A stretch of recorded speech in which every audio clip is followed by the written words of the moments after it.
Welcome to Crafting Your Next Move.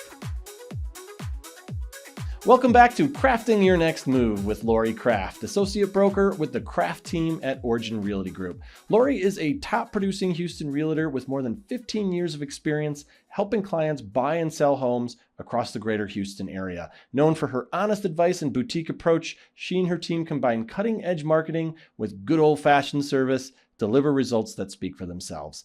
I'm Kevin Rosenquist, and today we're talking about which repairs are truly worth doing before you list and which ones you might be able to skip without hurting your bottom line. Lori, it's great to see you. It's good seeing you too. So when you walk into a home with, that a seller wants to list, how do you start sorting out which repairs or even touch-ups might actually matter for the sale? Well, honestly, when I walk through a home, I walk through it like a buyer. I start looking at things like a buyer does. So it's kind of funny because sometimes somebody will text me, we're here. And it's because I'm walking around the perimeter. I'm walking around the front, looking at windows, looking at the door, looking at the entryway.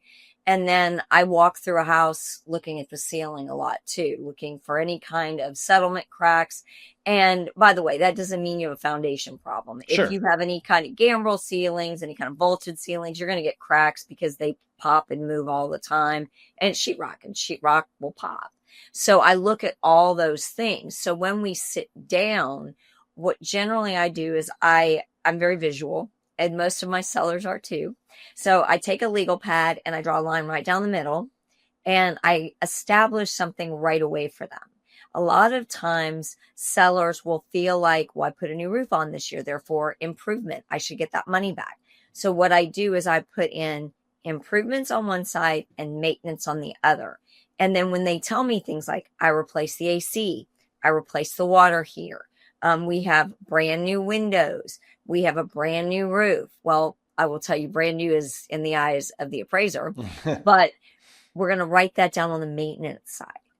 And that doesn't necessarily add value. Mm-hmm. And that's a very hard thing for homeowners to understand because that roof cost $20,000. And if you didn't get lucky and use insurance and your deductible wasn't huge, then, you're ending up paying that $20,000.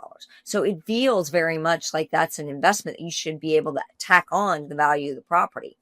But there's a reason they call it a roof over your head because it should be there. Yeah, it's kind of vital. Yeah. Your house doesn't function. Right. So, and then of course the improvements are usually more cosmetic or maybe expansion onto the property. And that does add value. Yeah, that's interesting because I know what you mean. Like we added a roof where we had to put a new roof on our house. We did get lucky with insurance. But yeah, you do those upgrades, you put a new AC, you put a new HVAC, you put in this, you put in that. And you're like, oh, we're doing stuff to increase the value of the home. It's like, well, no, you're more just really like you are enticing buyers though. Because yeah, that is, as a buyer, that's something that you're like, oh, sweet, this roof went in 2023. That's awesome. Like that, you're happy about that. Yeah. But you're not necessarily getting more money because of it. You're not. Yeah. You're not. And you might get a little bit more money. So let's say there's 4 properties available and 2 of the 4 have what we call deferred maintenance. So they haven't replaced the roof in 25 years. It's been through a couple hailstorms. They have old ACs, old water heater. Maybe they did update it and it feels like to them they updated it last year, but really it's been 10 years. Mm-hmm. And so now it's already outlived its life. Same for the ACs. So those 2 properties are there. And then you've got another property that's done some of those things, but not all those things. And then the final property has replaced everything. Well, if you're a buyer and all 3 are within 10,000 of each other, you're going to gravitate toward the one that's done everything because it makes financially more sense to you and it's move-in ready. You don't have to tackle on big projects right out the gate. So you are right in the sense that it makes your home much more desirable for sure. Absolutely. Yeah. And if you've owned a home, you know that stuff goes wrong. So it's to have it new is huge, or at least newish is huge. Yeah. So let's talk about some of those cosmetic updates you were talking about that can actually move the needle as far as price goes. What are some of maybe smaller, more affordable changes that could make a strong impression, without being a full renovation? They're easy. The one that shocks people all the time is your front door. I think you mentioned that on Return another on one, and that investment. surprised me too. Yeah, Yeah. 100% return on investment there. Yeah. You are, whatever you put into that, you're going to get back. And what I usually do is look around the neighborhood. If everyone in the neighborhood's modern and you've put in a farmhouse store, you're going to look weird. So don't do that. Kind of keep it matching the structure. Now, if you've redone all the exterior brick and repainted it all or made it farmhouse and you want to put a farmhouse store in, then all more power to you. But if you have a very traditional home, stick with a traditional door. And you're going to get 100% return on it. The other thing that is not necessarily likely to get you your money back dollar per dollar on, but is going to be the best bang for your buck is paint. Nothing will change a space like paint. Yeah. If you have a home that's very warm toned, you've got a lot of rich woods in it, maybe you've got some warm flooring. Dear Lord, please do not go millennial gray. Because people don't realize it. They put it where I had one seller put in mint green. And I was like, oh no. And she painted the whole house. And it was very expensive for her to do that. So I'm not going to go in and go, this is terrible. You have to redo it all. We're just going to make it work. And we did with some staging. But it's hard on the eyes. So make sure before you paint, you question your realtor about what shade and what color. And don't go rogue. That's really hard not to do. People want to go rogue and just, I like blue. I'm going to put in blue. Don't do that. Some of the worst colors are yellows, reds. Reds are very emotionally reactive color. Yep. Purple, another one, stay away from. People like white. Do white. White is fine. Yeah. I know it's boring, but isn't this in your house anymore? So yeah, you're trying to entice people, not make it your own. Exactly. Yeah. Exactly. So paint and front door are your biggest bang. If you're willing to spend a little bit more money, refinish cabinets, reface them. You don't have to repaint everything. You don't have to replace cabinets. You can reface them and get a whole change to the feel of a kitchen. Other things that if you're going to spend more dollars, don't change the footprint of the kitchen, but maybe put in a new counter and a new backsplash. I would say if you've lived in a house for 30 plus years and you were original Formica, with a Formica backsplash or no backsplash, and everyone in the neighborhood is upgraded, you're probably going to have to put some investment into it, or it's going to cost you money. And you will get out what you put in those cases. Just update it versus remodel. You don't need to remodel at this stage of the game. If you're going to do that, sell it as a fixer up or let somebody else gut it and redo it. Yeah. But I would just do the little fine touch ups, and staging goes a long way. People underestimate power staging. I can attest to that. We recently had new countertops put in. I actually painted all the cabinet doors and the fronts of the shelf or the drawers and all that stuff. We just needed a refresher, but it's some work and it is some money, but it wasn't as expensive as I thought it would be. Right. It really wasn't. So it's not, it is doable. And if you can really, right, you can dramatically increase the value of your home because everyone cares about the kitchen. 100%. Here's another little very inexpensive update tip. If you don't already have hardware on your cabinets, add it. And if you have hardware, update it. For example, in one kitchen, they repainted the cabinets cream.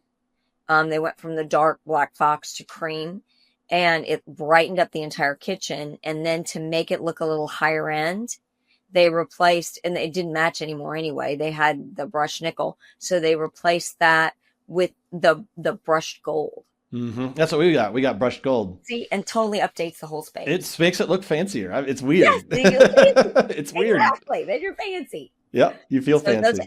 That's not expensive. I mean, you can go on Amazon and get all new hardware for under $100. Yep. It's wild. So it's not as expensive as you might think, people. So look into it. So on the flip side, you mentioned roof and some other things, but are there more cosmetic things that people might think would move the needle a lot, but actually don't? Yes. Cosmetically, they hear the words kitchens and baths sell homes.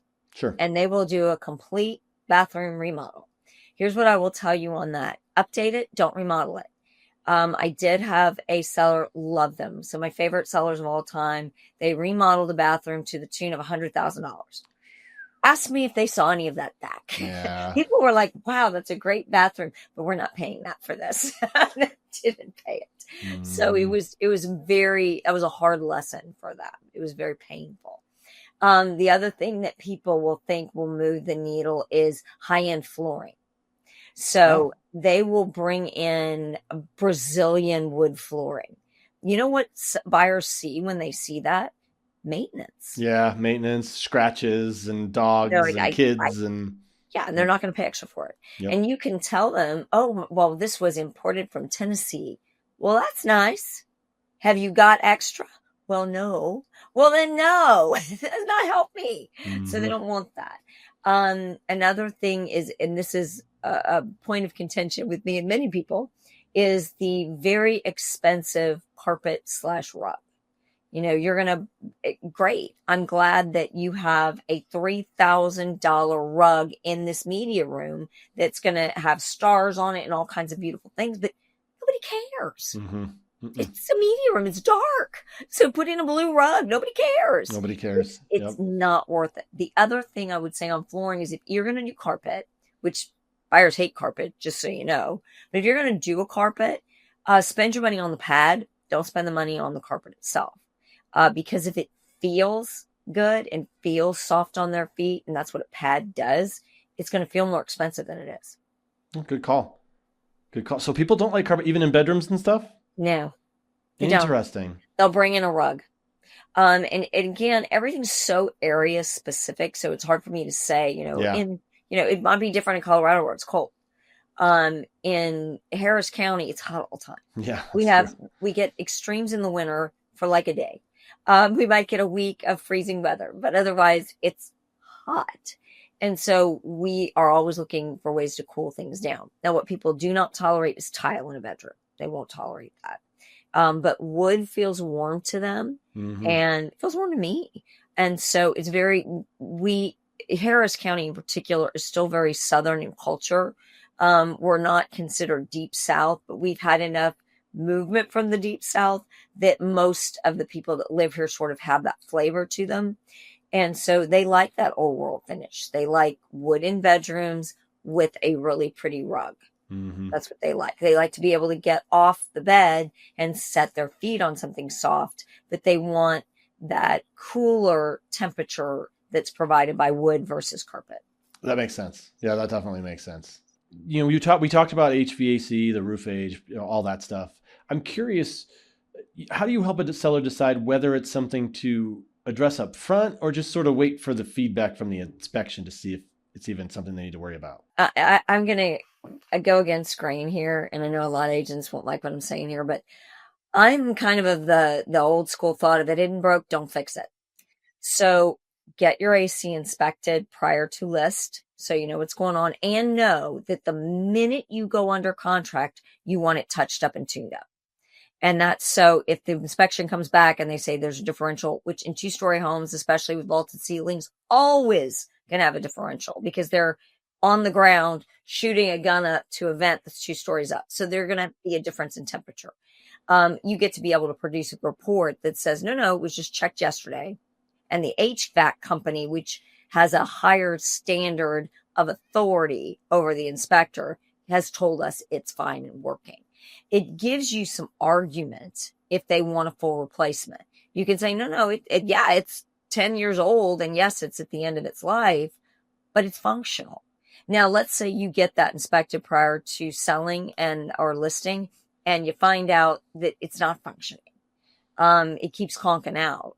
Then you got a decision to make because I guarantee you know when it's going to conk out? The day before inspections. That is when it's going to conk out. That's true. And if this way you can shop it, you can determine how much money you're going to invest. As opposed to once you're under contract, that buyer really has a lot of power there. Right. So you don't want to be in that position. Same thing's true for roof. If it's not leaking, then I wouldn't mess with it. See what the seller or the buyer wants. And then as the seller, you can negotiate it out. And inspections aren't always 100% either. I mean, I'll tell you, like we've been in our house for 10 years now. And when we bought it, the inspector said, you're going to need to replace this air conditioner soon. We haven't. It's been Yeah, the same one the whole time exactly. and it keeps on trucking. Keeps And on cooking along. I mean, it's, they're not always right. Like sometimes they're just using, like you said, the HVAC people, they can give you a better idea. The inspector is not as trained on that kind of stuff. Well, and the other thing people ask me all the time is, should I do a pre-inspection? Not unless you want to be taking care of all the things. Right. There are some cases where it's helpful. If you are worried that you have a foundation problem, yeah, you want to know that before you list, because you might get under contract and then all of a sudden you have a $20,000 or $30,000, bill because you have to fix the foundation. So you don't want to get in that kind of pickle. But otherwise, the things that are found on that pre-inspection may not be what a buyer wants. And then you fix it all because you think you're doing your due diligence. And then at the end of the day, it was money that you spent on something that a buyer didn't even want. Yeah. So, Or they're going to want other stuff. And then now you're going to have to pile that onto what you've already exactly. spent if you're going to accept the Yeah. offer. And people get very frustrated by that. So Sure. I'm not a fan of it as an agent myself. So if I choose to list my own home, I will always do a pre-inspection because of my E&O insurance. That's just what I have to do. And I just have to know that I'm going to do that and I'm going to fix all the things and somebody else is going to want something else I didn't even know about. Yep, that is true. They certainly will. Okay. They always do, don't they? Yes. Buyers expect transparency, and rightfully so. How do you guide sellers on documenting repairs or maintenance so buyers feel confident, but without oversharing or creating concern that might not have been there? So that is a very tricky line to walk. I'll be very honest. We are taught not to touch seller's disclosure, that is between the seller and the future buyer or the public. But I'm not opposed to helping my seller understand what the questions are. Right. And you always disclose as opposed to don't. You're much safer if you disclose something than trying to hide something. The big ones I would say are water related, especially in Harris County where we have flooding issues all the time, where we have AC issues all the time because our environment's so bad. So we need to be very transparent about that.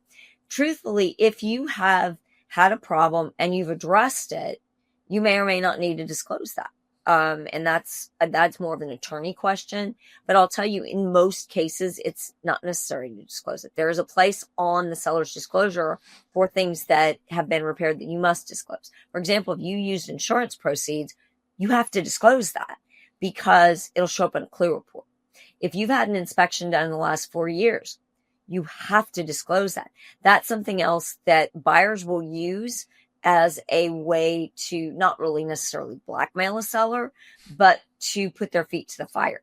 So it is not uncommon, in fact, it's very common for a buyer's agent to send over the full inspection report and ask for a few things because they know if the seller says no and the buyer walks, that seller's stuck with that inspection report, and either they're going to have to get their own to refute it, or they're going to have to just pass it on as is. Either way, they're going to have to show both.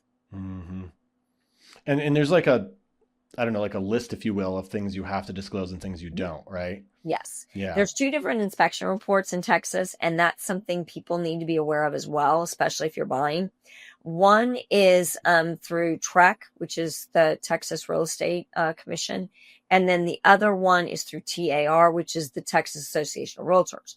And I think I'm going to misspeak, so don't quote me on this, but I think the TAR is the one that's a little bit more in depth and TREC is a little bit more succinct. So when you do that, you get more information from the other. Usually we use the short forms on investment properties or inherited properties, if you even have to disclose. And inherited properties, in many cases, they don't need to do a disclosure at all. It's buyer beware. Buyer beware. All right. All right. Well, that's it for today's episode of Crafting Your Next Move. If you're thinking about selling in Cypress, Tomball, or anywhere in the greater Houston area, visit craftrealtyteam.com to learn more or connect directly with Lori and her team. Don't forget to subscribe to our channel. Leave us a review. We got lots more great stuff coming your way. Lori, always appreciate all the information. Thanks so much for being here. Well, thank you, Kevin. Y'all have a great day. Thanks for watching. Be sure to hit that like and subscribe button and leave us a review in the comments.